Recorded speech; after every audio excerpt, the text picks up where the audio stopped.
Tengok-tengok neng gue majelis ilmu ini kan ya lumayan lah, dapatnya berkah. Saya langsung prolog ini, saya izin atau saya minta perkenannya akan menyampaikan hal-hal yang tidak berkaitan langsung dengan Isra Mi'raj. Karena orang biasanya punya ekspektasi, punya harapan. Loh ini kan peringatan Isra Mi'raj, mosok gak langsung Isra Mi'raj gitu. Isra Mi'raj kok diceritakno kok mek sithik gitu ya.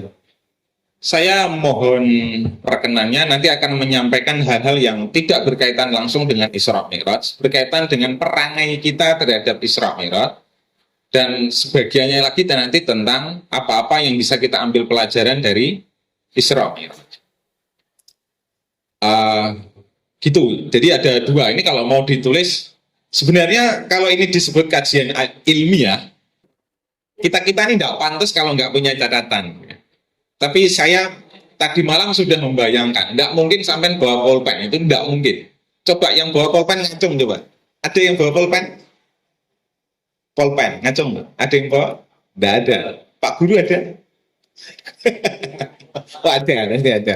Pak Guru itu kan punya tas kecil ya, tas kecil yang kayak Doraemon ya. Alat-alat tulis pasti ada ya, uang, HP dan segala macam. Nah saya harap teman-teman kalau ngaku muridun, ngaku tolibun, ya, ngaku apa lagi? Murid.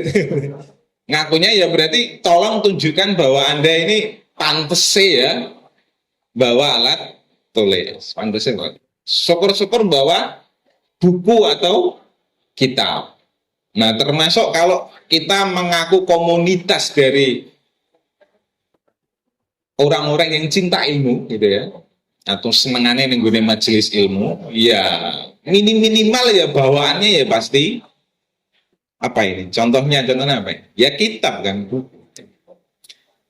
Ya betul, kitab itu kan bahasa Arab gitu ya, dan kebetulan saya tidak bawa buku. Saya sedang pesan buku baru. Kalau ada buku-buku baru hunting, seneng dapat kabar ada buku baru itu seneng, gitu kan? Sama kalau kayak kita ini seneng ada, mungkin kalau seni penyanyi, penyanyi itu saya kemarin namanya siapa ya, tak ingat-ingat lagi itu, dangdut itu siapa itu, Vira, nah siapa ya kemarin, lupa saya. Indira, Nadira, siapa itu, saya lupa. Pokoknya artinya kalau ada nama yang kita sukai kok lewat di sekitar kita, itu kita pasti ada excite tertentu ya, ada wah kepengen datang, kepengen ketemu bla bla bla macam-macam. Nah kalau kita ini muridun atau kita ini ngaku cah sekolah, ya setidaknya kalau ada buku baru, ada kitab, ada orang-orang yang membicarakan ilmu itu kan pasti didukung tenan gitu ya. Ya. Nah, tapi itu yang ideal, tentu yang ideal. Nah, yang di bawah-bawah ya tidak apa-apa lah, dapat berkahnya itu ya. Jadi nanti saya akan bicarakan itu, plus nanti yang Isra Mi'raj moga-moga dapat lumayan. Kita dibatasi waktu sampai jam 9 gitu ya. Gak apa-apa, 9. Ya pokoknya sebelum jam 9 nanti kita evaluasi. Kalau sudah tidak kondusif, oh itu kan siapa yang cerita dari A sampai Z terus cerita, no, susunan acaranya kan udah banyak itu, nih Pak Santo itu. Kalau pas pelajaran tidur, tapi kalau pas gini kan aktif loh. Pak Santo ya. Tidak apa-apa Pak Santo, dapat berkah, insya Allah dapat berkah. Apa tak? Ini hal-hal yang akan saya sampaikan itu akan saya taruh di mana ya? Nah, sini coba. Kalau di teman-teman saya taruh di announcement pada grup WA. Grup WA itu kan ada komunitasnya ya. Kemudian saya taruh di pengumumannya di announcement. Kalau Pak Gurunya di grup besar ini aja ya. Ini saya mana ini? Oh ya sudah. Ya kita ini disebut kajian ilmu ya mungkin dalam taraf yang rendah tak apa-apa gitu. Oke, jadi separuh ke atas itu hal-hal perangai kita terhadap ilmu. separuh ke bawah itu perangai kita terhadap apa-apa yang bisa kita pelajari dari Isra Mi'raj. Yang pertama, kecintaan terhadap ilmu. Bagaimanapun Isra Mi'raj mengajarkan kepada kita tentang ilmu. Yang sering kita dengar dari Isra Mi'raj itu pertama ayat pertama dari surah Al-Isra. Ada yang bisa menyebutkan?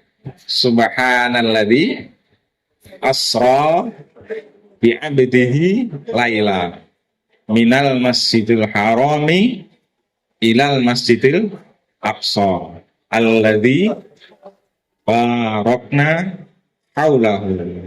Ya, sebaiknya kalau ada yang membaca Quran, fastami'u lahu wa'ang situ. Fastami'u itu mendengarkan, wa'ang situ diam, dalam rangka benar-benar memperhatikan. La'allakum turhamun, supaya nanti jenengan semua, kita semua dapat rahmah dari Gusti. Nah, ilmu ini ya bagian kecil dari rahmah. Rahmah ini sebagiannya berupa ilmu, ya sebagiannya berupa barokah gitu ya. Mungkin saya bodoh dalam hal lain itu ya tetap untuk rahmah pangeran gitu ya. Untuk berkah, untuk ilmu itu jenis-jenis rahmah saja. Nah, tetapi itu kan Isra-nya saja. Isra kan perjalanan darat dari mana tadi? Ayo, amun ya, nggak mau. Ayo. Isra itu kan perjalanan darat, Kanjeng Nabi pada waktu malam lailan itu dari Masjidil Haram ila Masjidil Aqsa. Masjidil Haram itu di mana? Maka Masjidil Aqsa di Palestina. Palestina yang sekarang itu kan. Sudah pernah ke Al-Aqsa? Belum pernah. Kalau ke Masjidil Haram kan mungkin ya itu. Nah, yang Mi'rajnya yang mana? Ayat yang menerangkan tentang Mi'raj. Katanya kan Isra sama Mi'raj. Yang Isra sudah. Yang Mi'rajnya? Halo? Yang Mi'raj yang mana? Nah, artinya begini Pak Bu ya, kita ini sering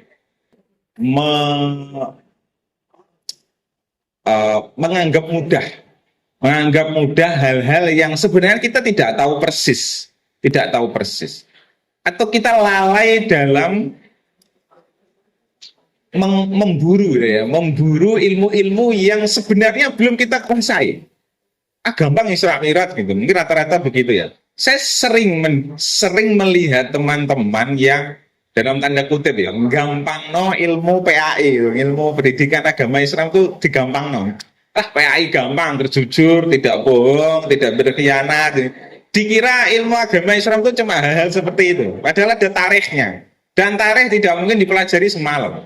Tarikh saja, sejarah saja, itu juga perlu pendalaman. Sehingga kita perlu sumber belajar yang proper, sumber belajar yang layak. Nah, kalau di agama Islam sumber belajar paling awal, paling tinggi yaitu Al-Quran. Maka ketika ulama menyampaikan kepada kita ada informasi tentang Isra Mi'raj, tidak mungkin itu tidak ada di dalam Al-Quran. Meskipun dalam kadar yang umum, yang ijmal, yang global. Nanti yang detail-detail biasanya nanti dilanjutkan, diterangkan, diperinci pada setelah Al-Quran apa? Hadis. Nah, oke. Di Al-Quran sudah tahu ayat Isra-nya. Hadisnya ada hadisnya. Ada hadisnya. Nah, kalau sempat misalnya nge-search kan di mana, di Google atau apa itu, Haditsul Isra wal Mi'raj fis Sahihain misalnya kan, di kitab Sahih Bukhari mestinya ada. Itu di search, dicari, dipelajari, dibaca. Kecintaan kita terhadap sumber-sumber belajar ini penting. Karena kalau kita hanya belajar dari acara-acara ini kan ya, kalau acara seperti ini kan ya rata-rata ya seremonial lah. Seremonial yang penting ngono gitu kan. Iya apa enggak? Yang penting teko, yang penting absen, mangan, mulai ilmunya ya mbah kono. Lah ini harusnya jangan sampai. Kalau itu terjadi di masyarakat luar di tembok di luar sekolah mungkin itu tidak atau bisa kita maafkan lah. Tapi ini terjadi di dalam tembok sekolah yang mestinya seluruh tempat di dalam sekolah ini merupakan majelis ilmu dan kita harus bisa menunjukkan secara konkret bahwa kita ini termasuk pecinta ilmu. Jangan sampai tampilan kita doang, bajunya doang. Tetapi tampilan-tampilan yang lebih esensial tidak kelihatan. Tampilan yang esensial itu apa? Gawanane kitab, gawanane pulpen, gawanane bu. Kalau ada ilmu dicatat, nggak usah nyuruh, halo anak-anak, tolong itu dicatat. Atau ada yang tanya, Pak ini dicatat. Masih ada yang tanya seperti itu? Masih ada, karena malas nyatet sebenarnya kan, malas nyatet. Nah orang diwajib no yora, tapi ya enggak apa-apa, pasti dapat berkahnya. Pakai tang tulisannya ya, jadi dapat berkahnya. Kalau ilmunya ya mungkin nanti lah. Oke. Di Al-Quran perlu dicatat? Enggak ya. Di Al-Quran informasi yang paling proper menurut penelusuran saya, karena pasti saya punya keterbatasan penelusuran, Mi'raj bisa sampai dapatkan dari surat An-Najm. Itu surat ke-53. Monggo yang punya Al-Qur'an di HP-nya ya termasuk tanda bahwa sampean wong Islam itu HP ini ku ono Qur'an. Ini ora ono Qur'ane ya kudune ki apal Qur'an. Ini jeh ora ono apal Qur'an, ora ono aplikasi Qur'an di HP, mbok iku dadi wong apa mbok. Gaya dua ae dadi wong Islam. Gaya dua. Ini saya ulah sampai nek dadi murid SMK tolong HP-nya diinstal Al-Qur'an nggih. Pak iki peringatan Isra Mi'raj masuk ngomong ini Pak. Ya Allah, ini terkait kecintaan kita tentang ilmu. Karena Isra Mi'raj itu nanti dapatnya itu ilmu. Isra Mi'raj nanti dapatnya ilmu. Salat itu juga ilmu ya. Allamahu syadidul quwa. Jadi nanti yang ngajari Kanjeng Nabi itu malaikat berdasarkan wahyu dari Gusti Allah. Sudah dibuka An-Najm itu ayat 1 sampai ayat 19. Tolong di screenshot kalau perlu. Kemudian disimpan ya, disimpan. Betulkah ini ada yang mentas ya? Oh itu sudah. Tolong ditaskah kalau saya keliru langsung diingatkan saja. Betul ayat 1 sampai 19 pertama apa? Wan Najm. Gimana teksnya?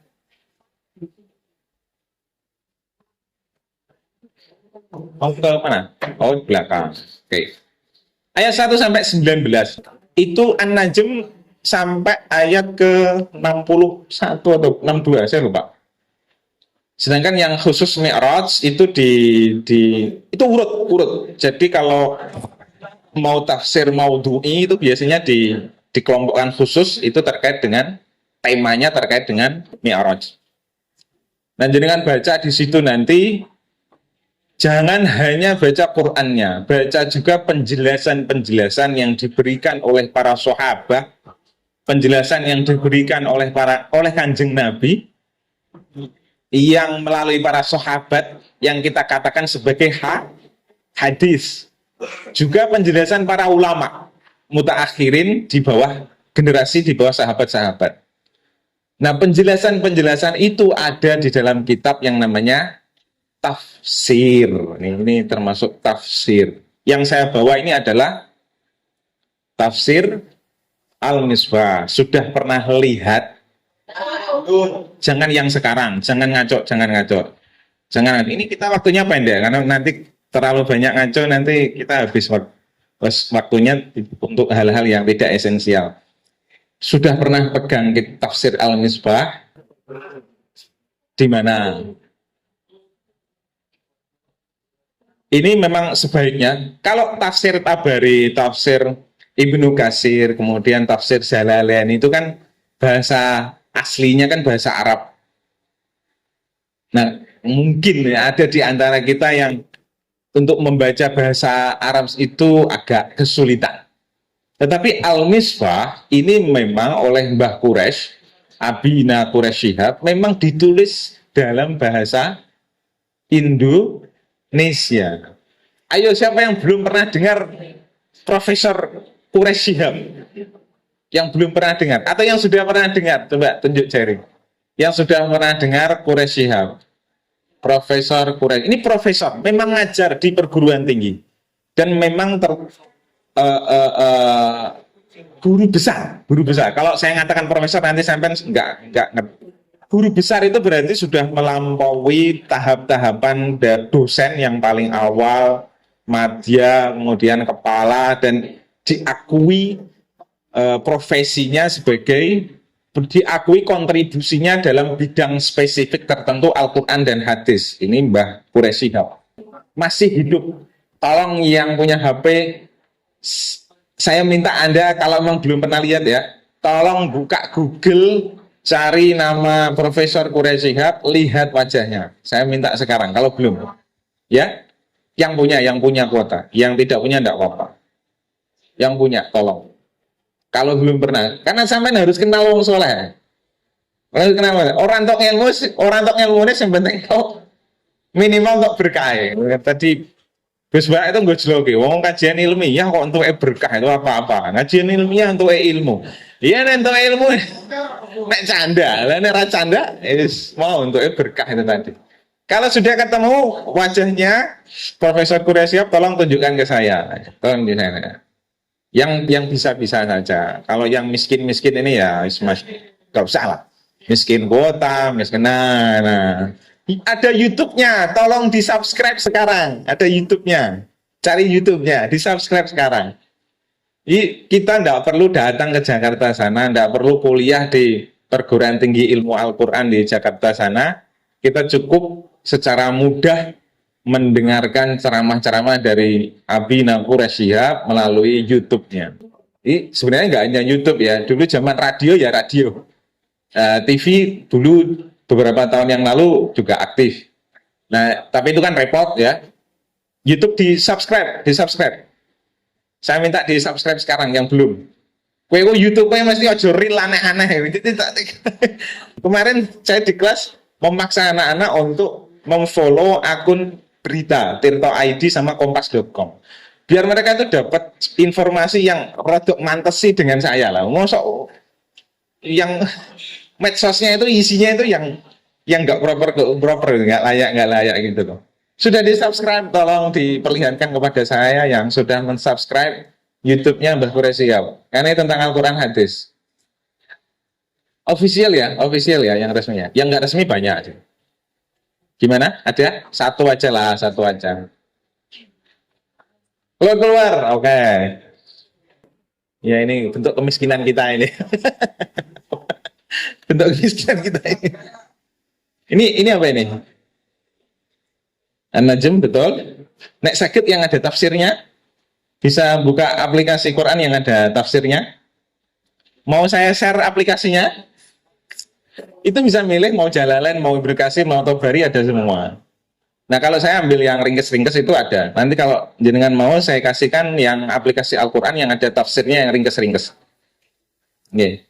Jadi informasi tentang Isra Mi'raj sering kita dapatkan dari cerita-cerita yang kurang bertanggung jawab dari para mubalik yang dalam tanda kutip ngasal aja. Padahal kalau kita mau membiasakan diri sebagai komunitas ilmiah, mestinya harus berasal dari sumber-sumber yang layak, bisa dipercaya. Dan sumber-sumber itu tidak mungkin hanya satu versi. Sifat tarikh, sejarah itu selalu mengandung beberapa versi yang bahkan saling bertolak belakang. Nah, nanti saya ceritakan tolak belakangnya. Langsung aja ya, tidak apa-apa ya. Misalnya begini, kontroversi seputar Isra Mi'raj ini udah mulai masuk ke materi Isra Mi'rajnya. Masih kuat? Masih kuat. Aman? Oke, lanjut. Isra Mi'raj itu biasanya kontroversinya seputar apakah Kanjeng Nabi ini tindak ke langit sapi itu, ya? Sampai dapat dengar langit sapi itu tuh dari mana? Sumbernya dari mana? Hadis. Karena di Al-Quran tidak ada. Ini sebenarnya di hadis. Ada itu hadis di Sahih Bukhari yang diriwayatkan oleh Anas bin Malik. Nanti jalur sanadnya panjang, tapi itu Anas bin Malik. Kelihatannya seperti itu. Mungkin nanti dicek lagi. Di PAI itu punya waktu untuk nyari-nyari sumber itu enggak? Punya waktu enggak itu di PAI itu? Enggak punya kan? Jadi saya terangkan lagi, saya jelaskan lagi. Pak, jenengan sekolah di sini itu jangan, maksudnya waktu belajar di sekolah itu tidak mungkin, Pak, mendapatkan sak prongkol itu mungkin enggak. Paling sampai nentok itu cuma cuilan-cuilan. Ini Pak Anas tuh ilmunya misalnya itu sak gedung ini. Tapi ketika di kelas tuh enggak mungkin diceritakan semua, Pak. Paling untuk sampai tuh sancerit-sancerit. Maka yang paling penting sampai tuh punya perangai ilmiah yang kalau dengar ilmu itu senang. Kalau ketemu orang yang berilmu itu senang. Kalau ketemu buku itu senang. Kalau ketemu kitab itu kepengen duit, kepengen buka. Itu dulu. Karena kalau sampai tidak punya itu dan hanya mengandalkan ilmu di sini, apalagi cuma gaya-gayaan duit ijazah lu, wis lulus lu, itu formalitas banget, kecil banget. Nah, yang informasi tentang langit sapi itu di hadis dan kita rata-rata tidak sampai bahas itu, tidak sampai bahas. Jadi saya mohon sampai kalau memang ya harusnya punya waktu ya, harusnya waktu. Tapi kalau tidak, misalnya kepelatar penggawean omah ya, harus macul, harus nyumbat klopo, harus masak macam-macam. Ya saya doakan agar sampai karena saking gerangsangi ilmu Khirson ya, itu pasti punya waktu untuk menyempatkan diri mengupgrade ilmunya. Kontroversi pertama terkait Isra Mi'raj biasanya tentang apakah Kanjeng Nabi itu tindak ke langit sapi itu bil jasad waruh atau ruhnya saja. Paling kontroversinya itu. Paling. Yang saya cari di skripsi juga segitu, Pak. Skripsi itu saya cari, saya ubek gitu di Google. Paling ketemunya kontroversi apakah Kanjeng Nabi ini mi'rajnya, ya Isra Mi'raj ya. Isra Mi'rajnya itu bil jasad waruh dengan badan dan ruhnya atau hanya ruhnya saja. Berarti jasadnya itu tengok-tengok teng rumahnya siapa? Kanjeng Nabi saat itu tuh bermalam di mana? Di rumah siapa? Nanti tolong dicek lagi karena itu saya disuruh ceritakan harusnya ya rada detail kan. Ya minal Masjidil Haram ya, tapi saat itu Kanjeng Nabi itu bermalam di mana itu ada ceritanya. Kan harus gali lagi. Nah, kontroversinya enggak cuma itu. Kontroversinya jadi sebagian ulama mengatakan bil jasad waruh. Sebagian ulama mengatakan la biruh saja, dengan ruhnya saja. Berarti jasadnya masih. Tapi itu kontroversi yang menurut saya sangat umum ya. Sudah sering kita dengar. Saya ingin menyodorkan fakta satu lagi, kontroversi satu lagi yang mungkin jarang didengar. Jadi kalau kita baca An-Najm itu Kanjeng Nabi kan tiba di langit ketujuh, gitu ya, menurut hadis. Kemudian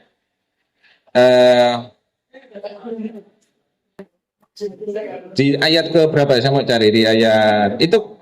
Jadi Kanjeng Nabi meminta malaikat Jibril untuk menampakkan rupanya yang asli. Jadi menurut para ulama, malaikat Jibril menampakkan wujudnya yang asli kepada Kanjeng Nabi di Sidrah Al-Muntaha itu yang kedua kalinya. Karena yang pertama kan di Gua Hira. Yang pertama di Gua Hira, sedangkan saat Mi'raj itu Kanjeng Nabi meminta Jibril menampakkan wujudnya yang asli. Berarti itu yang kedua. Jadi ini bukan pertemuan pertama kali Kanjeng Nabi dengan malaikat Jibril dalam wujudnya yang asli. Ada dulu mirrotin fastawa itu. Dulu mirrotin fastawa itu berarti malaikat Jibril menampakkan wujudnya yang asli. Wahwa bil ufukil a'la. Jadi saat itu Kanjeng Nabi melihat malaikat Jibril berada di ufuk yang sangat tinggi. Jadi karena saking gedenya. Summa dana fatadalla. Kemudian dari ketinggian itu malaikat Jibril mendekat kepada kanjeng Nabi, semakin dekat semakin dekat. Summa dana fatadalla. Fakana qaba qausaini au adna, sampai kira-kira dua busur. Qausaini itu tasniyah ya. Qausun terus tasniyahnya qausaini au adna, atau lebih dekat lagi. Jadi pertemuan kanjeng Nabi dengan malaikat Jibril dari yang semula wahwa bil ufuqil a'la thumma dana fatadalla fakana qaba qausaini au adna, itu antara kanjeng Nabi dengan malaikat Jibril. Saya cek di terjemahnya NU online itu juga Jibril anunya Pak, subjeknya. Tapi di hadis lain, misalnya jenengan buka Tabari, jenengan buka Al-Iqlil. Saya kemarin tuh cari Al-Ibris Pak di Kudus, entah pas juz 27 itu enggak. Terus saya diparingi Al-Iqlil. Al-Iqlil itu karanganipun anggitanipun Kiai saya lupa, tapi itu wong wetan ternyata. Kalau Al-Ibris kan bapaknya Gusmus. Siapa? Bapaknya Gusmus Lembang. Mbah Bisri Mustafa. Kalau Gusmus itu kan Mustafa Bisri. Kalau bapaknya Bisri Mustafa. Kenal nggak? Nah ini repot lagi nih. Mbah Bisri Mustafa itu ngarang Al-Ibris. Termasuk karangan lagi, ini agak nyamping enggak apa-apa ya. Termasuk karangannya lagi itu Al-Azwat Al-Mustafawiyah, itu Al-Arba'in. Jadi Mbah Bisri ini produktif sekali nulis terjemah Al-Arba'in, hadis Arba'in oleh Imam Nawawi itu 40 hadis yang terkenal, 42 totalnya, tapi ditulis Arabikon. Nah itu terjemahnya Al-Azwat Al-Mustafawiyah. Kemudian yang tafsir itu Al-Ibris. Jadi sampai saya kemarin tuh nggak dapat yang Al-Ibris, saya dapatnya Al-Iqlil. Di Al-Iqlil, subjek yang summa dana fatadalla itu bukan Jibril. Kan tadi di ayat sebelumnya kan wahwa bil ufuqil a'la, itu kan Jibril wahwanya. Nah, yang summa dana fatadalla itu bukan Jibril. Di Al-Iqlil disebutkan Rabbul Arsyil Azim. Tuhan. Gusti Allah piyambak yang mendekat kepada kanjeng Nabi, fakana qaba qausaini au adna. Saya juga pernah secara sekilas mendengarkan ceramahnya Gus Baha, itu ketika nerangkan fakana qaba qausaini, itu Gus Baha juga nerangkan itu antara kanjeng Nabi dengan Gusti Allah. Padahal menurut sebagian riwayat yang lain itu Jibril, itu kontroversi kedua. Saya juga tertarik buka Al-Misbah. Di Al-Misbah, dua-duanya disertakan. Meskipun menurut saya, menurut pembacaan saya, ini kalau ada yang mau baca silakan baca di halaman yang punya. Yang punya halaman 175. Jadi di kelompok-kelompokkan gitu ya. Kelompok-kelompokan. Di sini disebutkan yang jadi urut ya, wa huwa bil ufuqil a'la tsumma dana fatadalla, itu tetap Jibril. Itu Jibril. Jadi menurut Abina Quraisyab ini Jibril.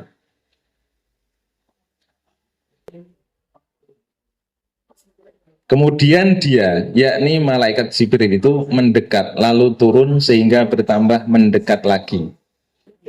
Ini bahasa Indonesia kalau Al-Misbah. Jadi kan nggak perlu pinter nahwu soro, pinter bahasa Arab untuk bisa langsung baca. Cuma ya satu kitabnya ini mungkin ya ratusan ribu. Total ada 13 volume. Total ada 20-an ya mungkin ya. 20-an atau berapa itu. Itu mungkin ya ketemunya jutaan. Tapi kalau Pak Anas beli itu saya yakin mampu ya, kuat. Sekolah iki kudune ya, sekolah iki kudune duwe Al-Misbah, yakin tak dongakno. Mungkin sesuk langsung ono Al-Misbah mungkin ya.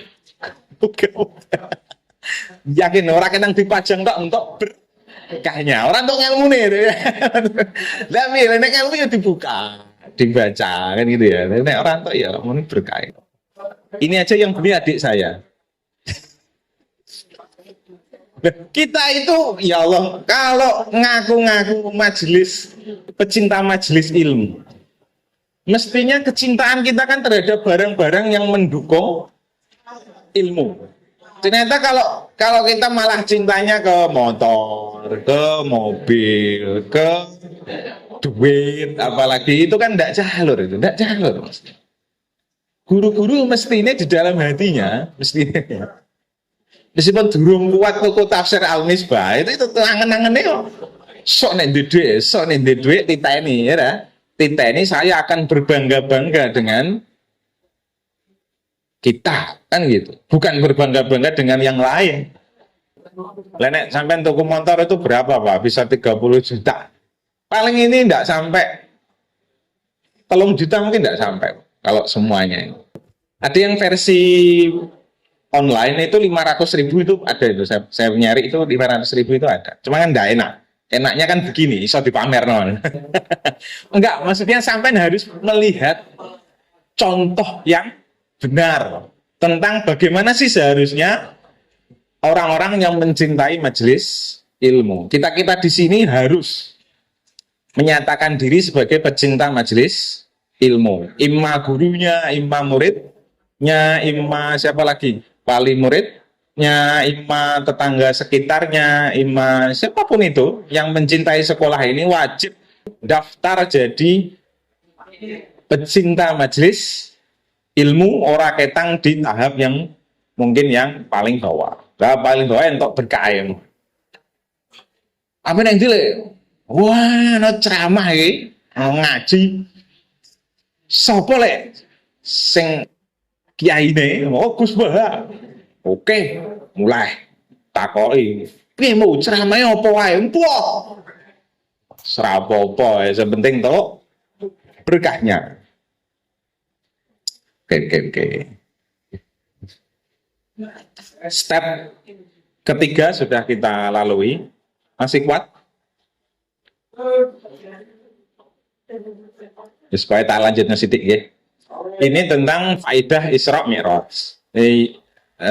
Di Isra Mi'raj itu produk utama yang disampaikan kepada kita. Jadi itu sebenarnya tidak penting. Kontroversi tadi itu menurut saya tidak penting buat kita. Yang penting itu apa? Produk yang disampaikan kepada kita. Produk yang disampaikan kepada kita itu apa? Sholat. Seharusnya sholatnya berapa kali? 50 kali. Dapat info itu dari mana? Hadis. Mana hadisnya? Nanti nyari. Kok bisa dari 50 sampai jadi 5? Jasanya siapa itu? Jasanya Nabi Musa. Itu ketika Kanjeng Nabi mau turun di langit ke-6, cegat karo Nabi Musa. Ya kalau bahasa mudahnya umat tempat kuat mat jaluk korting meneh.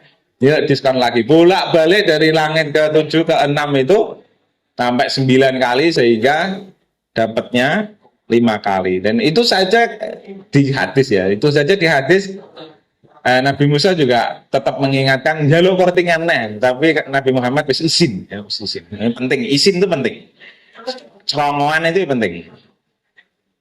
Berani berbicara itu ya penting. Tapi kakean bicara itu juga bahaya karena ngisin. Oke, yang sampai kepada kita berarti sholat. Oke. Yang kontroversi, yang apa kebenaran itu ditinggalkan saja. Nah, sholat ini apa? Ada yang mau ngasih pendapat? Pak Opal? Pak Nopal ada pendapat? Sholat itu apa? Pak Lukman? Pak Nasir? Pak Alpino? Sholat itu apa Pak? Berdiri? Oh enggak.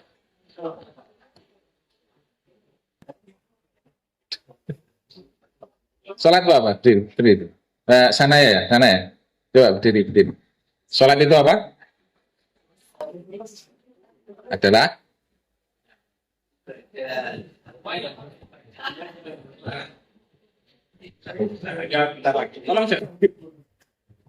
sholat itu adalah tiang agama dan ibadahnya orang Islam. Awaluma yuhasabu ya, berarti yang pertama nanti dihisab itu sholatnya. Jadi gampangannya itu setelah sampai syahadat, kemudian ibadah yang paling utama itu sholat.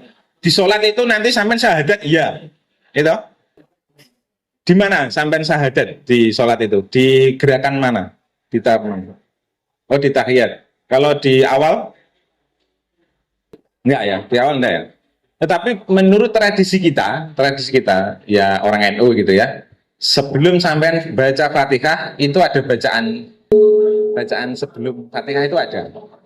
Ini saya harus kemana ini? Ya? Oh, di setting. Oke. Sebelum Fatihah ada bacaannya ya? Ada apa?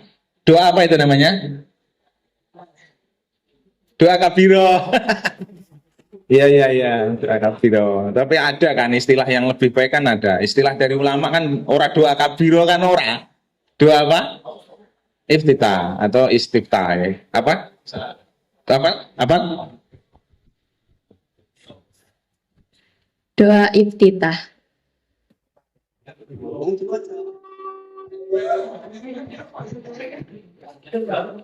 Allahu Akbar kabira walhamdulillahi katsira wa subhanallahi bukratan wa asila. Inni wajjahtu wajhiya lilladzi fatara samawati wal ard hanifan musliman wa ana minal musyrikin. Inna sholati wa nusuki wa mahyaya wa mamati lillahi rabbil alamin la syarika lahu wa bidzalika umirtu wa ana minal muslimin. Ini berkah TPG, Alhamdulillah. Yang belum hafal tolong itu doa yang sampai kepada kita dari orang-orang soleh terdahulu, termasuk dari Kanjeng Nabi itu ada hadisnya. Tolong jangan hanya langsung baca Fatihah. Sampean harus benar-benar meniatkan baca doa iftitah itu demi menyambungkan diri sampean dengan orang-orang soleh sebelumnya sampai ke Kanjeng Nabi. Ini jangan langsung Fatihah. Nek sampai langsung Fatihah tak pada ora cah sekolah lho. Tak pada ora cah sekolah. Sampai sekolah pirang tahun? 12 tahun. Terus siji ora hafal doa iftitah.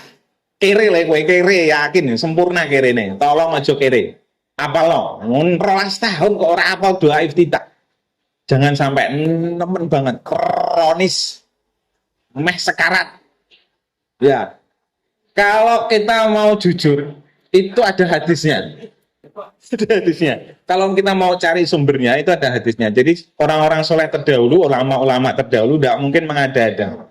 Itu ada hadisnya. Dan hadis itu doa iftitah itu tidak cuma itu versinya. Di Muhammadiyah ada versi yang lain. Kalau sampai mau sempurna, dua-duanya digabungkan. Jadi yang doa dari Muhammadiyah itu dibaca awal. Saya baca hadisnya itu dibaca awal, kemudian yang ini wajah itu seterusnya. Jadi kalau kamu mau naik level sholatnya, baca juga doa iftitah yang sekarang dipraktekkan oleh orang Muhammadiyah. Itu di awal, terus dilanjutkan yang ini wajah tuh. Yo rodok tuh Pak, iya rodok tuh. Daerah apa Pak? Itu dari segi sholat. Saya ingin menyampaikan, dengan ini saya ingin menyampaikan bahwa ada banyak sekali detail-detail sholat yang bahkan kita itu anut grup saja. Yuk itu berkahnya itu. Tapi sampai ilmu sholatnya berarti enggak meningkat. Nah, syarat sampai makomnya naik itu kalau tambah ilmu. Gitu. Kalau sampai mau naik makom ruhnya itu harus tambah ilmu, Pak. Mau nggak mau harus tambah. Baik dengan cara Anda bersusah payah mencari ilmu, atau memang tiba-tiba diundang Gusti Allah, diparingi ilmu langsung, itu ya bisa. Tapi itu kan sesuatu yang kita nggak bisa usahain kan.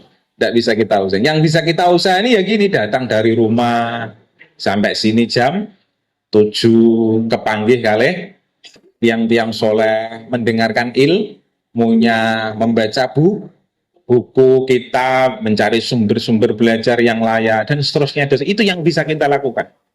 Enggak mungkin sampai tiba-tiba di rumah terus kepengen untuk ilmu dewe itu rada aneh. dan sudah nggak ada orang seperti itu lagi. Kalau toh ada itu, iya nggak usah diharap-harap, nggak usah diharap-harap. Jadi pesan yang ingin saya sampaikan, tolong sholat ditingkatkan lagi ilmunya. Di iftitah saja kita itu masih kurang, ya sebenarnya masih kurang. Tolong dibaca-baca lagi. Nah syukur-syukur sampean punya persolatan. Yang belum punya tolong wajib punya. Gitu. Nek perlu jangan cuma satu. Misalnya kamarnya kok 5, semuanya dikasih kitab persolatan demi mencitrakan diri sebagai pecinta komunitas ilmu. Minimal itu berkahnya. Wes tuku ning buku cik itu mek 6.000 4.000 ya. Ya persolatan. Lah ya 4.000 Pak. Mosok ming dienggo tuku tempe tahu tempe doang. Dadine lah ini kitab persolatan yang bisa kita pakai sampai bertahun-tahun dan bisa menaikkan derajat makom kita. Gitu ya. Ini tolong betul-betul sampean memprioritaskan uang Anda untuk hal-hal yang manfaat jangka panjang. Oke, kemudian masih enggak? Ya, sebaik garis besarnya sampean sholat jangan putus-putus. Jangan putus. Ada sholat namanya sholat daim. Nanti biar Pak Anas yang menerangkan di waktu yang lain. Tapi yang jelas Gusti Allah tidak pengen sampean ini lepas dari keterhubungan dengan Gusti Allah. Jadi jangan sampai itu lali, jangan sampai itu merasa enggak terhubung dengan Gusti Allah. Sarana terhubung itu dengan sholat itu tadi. Makanya meskipun jenengan sudah salam itu kan sudah selesai formalnya, tapi tetap diminta berzikir, ciri-ciri orang cerdas itu alladzina yadhkurunallaha qiyaman wa qu'udan wa 'ala junubihim wa yatafakkaruna fi khalqis samawati dan seterusnya. Jadi sampean diharapkan nek pengen cerdas, pengen tambah ilmu, pengen makomnya naik terus, sholat jangan ditinggalkan. Ora kita ngrubuh gedang wis mbok. Kita berusaha terus-menerus menambah ilmu tentang sholat. Terus setelah sholat jangan lepas dari Gusti Allah, tetap berzikir baik dalam keadaan berdiri, alladzina yadhkurunallaha qiyaman wa qu'udan dalam keadaan duduk, wa 'ala junubihim dalam keadaan berbaring. Oke, itu jenenge sholat. Kalau sampean sudah seperti itu, sampean wis diarani melakukan sholat daim. Nek perlu jangan sampai wudunya putus. Ya yang paling utama ya jangan sampai wudunya batal. Jangan sampai wudunya batal. Ojo sampai ngentut, ojo sampai nguyok. Piye caranya ojo ngentut, ojo nguyok? Ojo sampai kakean madang, kakean ngombe, kakean turu. Lah ngono turu udah batal. Ini ciri termasuk cirinya murid papan atas mangane. Ini ya pahat ini ora cocok nih, ya, ora cocok ini. Mangane sithik ngombene sithik turune kowe ning mbok niati kok omah, turune ning sekolah Anda ya. Melake ning omah, turune nek sekolah. Itu kelakuannya sebagian dari kita itu masih seperti itu. Enggak apa-apa dapat berkahnya. Tapi nek ilmunya ya mungkin enggak. Saya enggak tahu, tapi coro bodoh. Dari terakhir 1 menit pas gitu, 1 menit pas. Masih setengah menit. Keseluruhan ibadah, ya sholat termasuk sholat itu tadi, termasuk saya minta wudhunya jangan sampai batal. Berarti pesannya apa? Kita diminta menjaga kesucian batin dan kesucian Zahir, fisik dan non fisik dan spiritual, batin dan zahir, semuanya. Semua inti syariah sebenarnya itu. Atine resik, atine jembar. Tekan sekolahan yo guya. Tekan sekolahan gurune dimusoi mongko nae nulis terus iki lho Pak niki pulang Pak ya muka-muka asal berkah ngeten nggih. Saya kira itu yang sudah saya sampaikan. Ini banyak sekali yang saya sampaikan. Saya mohon maaf apabila terlalu banyak, juga apabila saya melakukan hal-hal yang kurang berkenan lainnya. Saya cukup Bapak ya, saya cukupkan demikian.